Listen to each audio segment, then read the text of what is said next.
कहते यदि झूला झूलते झूलते कोई लड़की खड़ी हो जाए। अब दूसरा प्रश्न बनता है आपसे कि यदि कोई लड़की झूला झूलते झूलते उसकी सहेली भी बगल में आके बैठ जाए तो क्या होगा। यदि कोई लड़की झूला झूलते झूलते उसके बगल में उसकी सहेली भी आके बैठ जाए तो क्या होगा।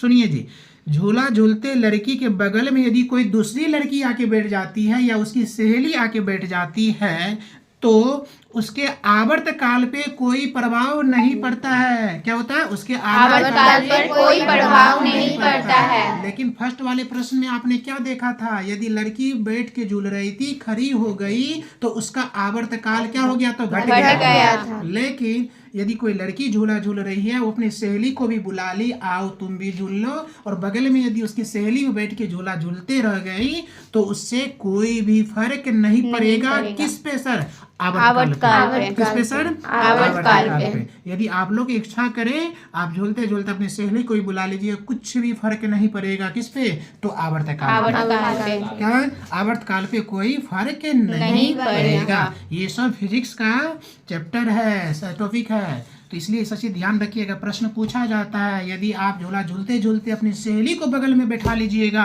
तो आवर्त काल पे क्या प्रभाव पड़ेगा, बोले कोई प्रभाव नहीं पड़ेगा। फिर पूछेगा आप झूलते झूलते आपकी इच्छा मन हम खड़ी होके झूले तो आप खड़ी होके झूलने लगे तो आवर्त काल बढ़ेगा या घटेगा, बोलेंगे घटेगा।